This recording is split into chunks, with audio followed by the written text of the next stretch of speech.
We're going to start by going over the key features of a quadratic function. Right here where the parabola hits the y-axis is the y-intercept. And remember that y-intercepts always have 0 for their x-coordinate.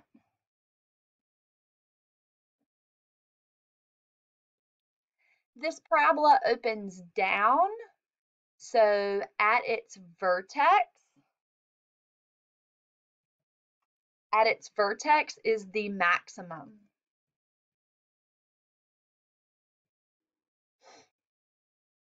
This dotted line going through the middle of the parabola is called the axis of symmetry.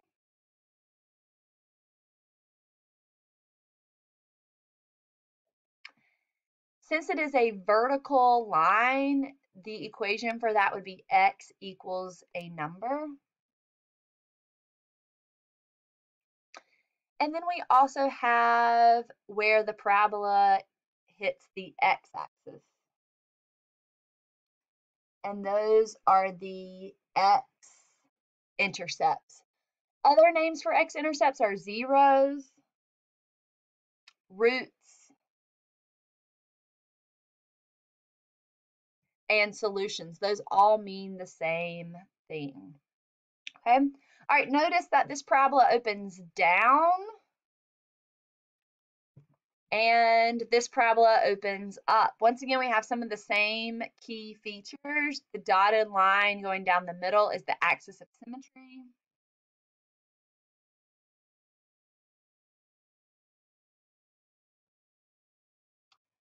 The points where it hits the x-axis are the x-intercepts.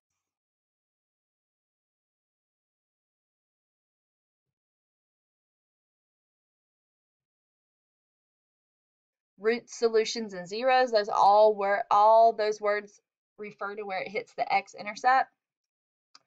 You also have where it hits the y-axis, again, the y-intercept. A y-intercept always has 0 for its x-coordinate. And we didn't talk about this on the top one, but x-intercepts always have 0 for the y-coordinate. And the only thing that's really different is this point is still called the vertex, but in this particular example, it is a minimum.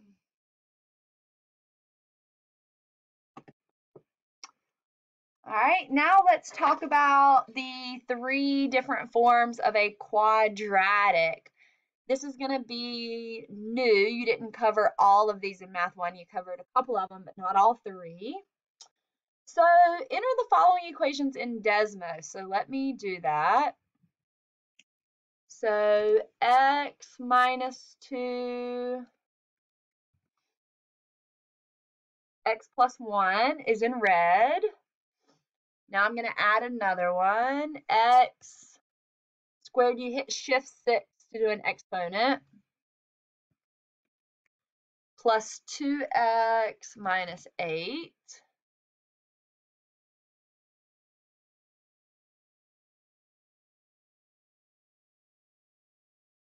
Oops, this was supposed to be a 4.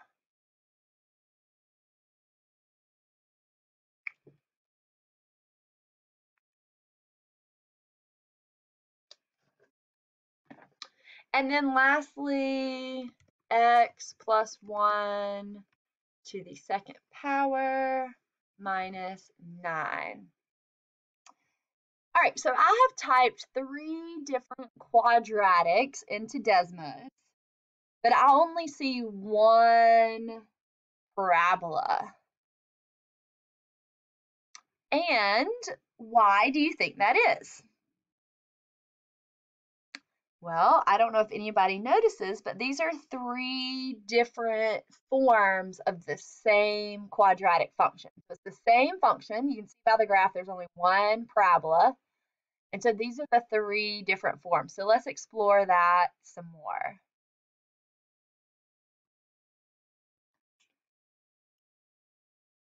So there's only one graph And they are three different forms of the same parabola.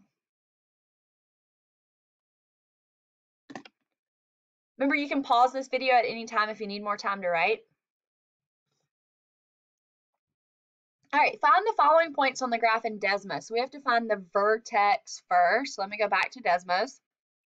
I'm going to drag the screen up, and then all you have to do in Desmos is click. It's wonderful. I love Desmos. All you have to do is click this bottom button, and the vertex is -1, -9.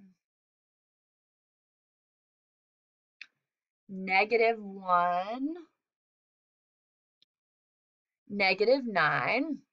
Which equation above do you see these values or close to them? So we have y1, y2, and y3.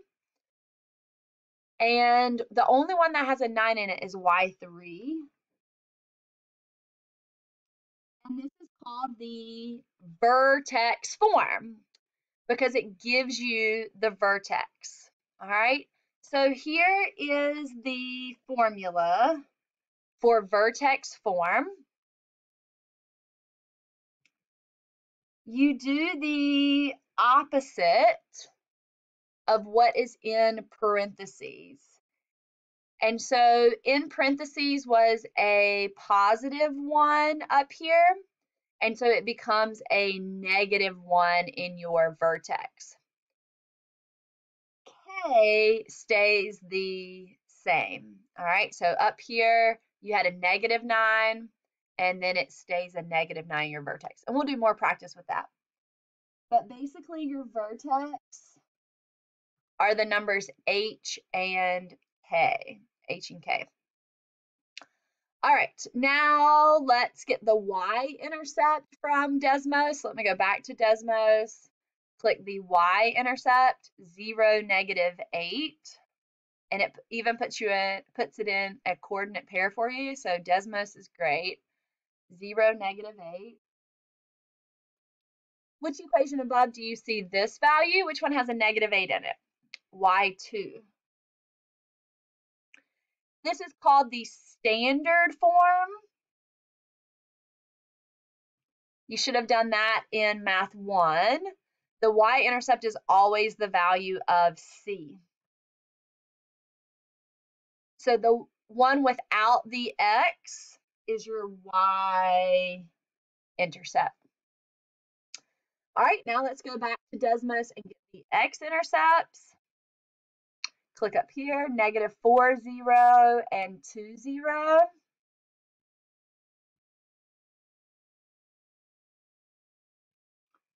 These are also called the roots, solutions, or zeros, and it's because y equals 0 when you get those values. This is called the factored form. Again, you should have factored in Math 1, and here is the formula for factored form. And R stands for your roots. Remember, roots are also your x-intercepts. And the roots are always the opposite sign. So again, you have to do the opposite. So R1 and R2 are your roots. And remember, that means your x-intercepts. Okay, all right, we'll do more practice with this. Number 4, graph all of the above key features on the graph above and label them. All right, so we're going to graph the vertex, -1, -9. All right, that is the vertex. Then we're going to graph the y-intercept, 0, -8. The y-intercept. And then we're going to graph the x-intercept, -4, 0, and 2, 0. And we'll draw a sketch. All right, so there is our graph. X-intercepts, okay? All right, number 5, finally, every parabola is symmetric. about an imaginary line called the axis of symmetry.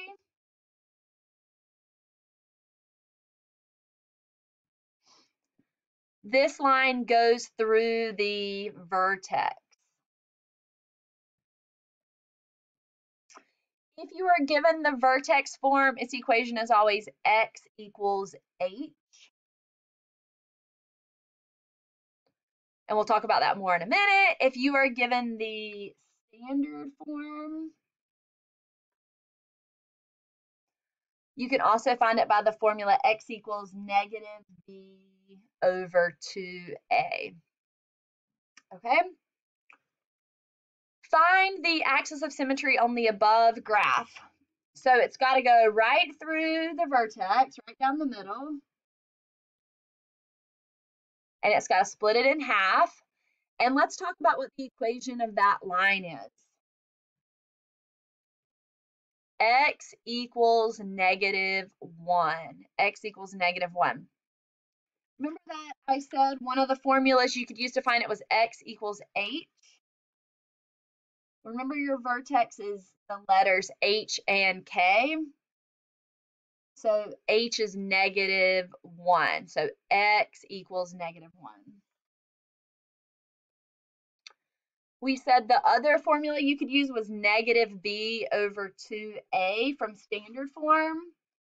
Well, this is standard form, a, b, c, and we're using negative b over 2a. Well, negative b would be negative 2. 2a would be 2 times 1 because there's a 1 in front. So that gives you negative 2 over 2, which is negative 1. So that's another way to come up with the axis of symmetry. All right, what information do the following equations tell us? All right, so number 1, that is standard form. That is standard form. If you look back up here, we said that standard form gives us the y-intercept. So we know that the y-intercept is 0, negative 7. Okay. You could also do negative b over 2a to get your axis of symmetry. So let's do that real quick. So negative b, in this case, b, so this really means opposite b. So b is negative 6, so it'd be positive 6. And your a value is 1. So 6 divided by 2 is 3. So your axis of symmetry would be x equals 3. That would be your axis of symmetry. Okay, let's do another one. Y equals 3, parentheses, x minus 1 squared minus 3. When you just have one parentheses and a square, that's vertex form. And vertex form gives you the vertex. So your vertex is opposite of this one, so it becomes positive 1, and then that one stays the same, so negative 3. You also know your axis of symmetry is x equals h. This is h and k. So your axis of symmetry would be x equals 1 in this case, x equals 1. All right, number 3, 2 sets of parentheses. That is factored form. And it gives you the x-intercepts, or you could call it the roots, the zeros, the solutions. And again, you do the opposite. If it's in the parentheses, you do opposite. So your x-intercepts would be 3, 0, and negative 5, 0. And factored form does not give you the axis of symmetry. All right, pause your video, try on your own, pause your video, and then play when you're ready to check your answers. This one is standard form. Your y-intercept is 0, negative 10. Your axis of symmetry is negative 8 over 2, which is negative 4. And you have to do x equals negative 4. The next one is vertex form. So it gives you the vertex, negative 1, negative 8. And your axis of symmetry would be x equals negative 1. And then this one is factored form. So your x-intercepts are negative 1, 0. Oh, this one you have to set it equal to 0. So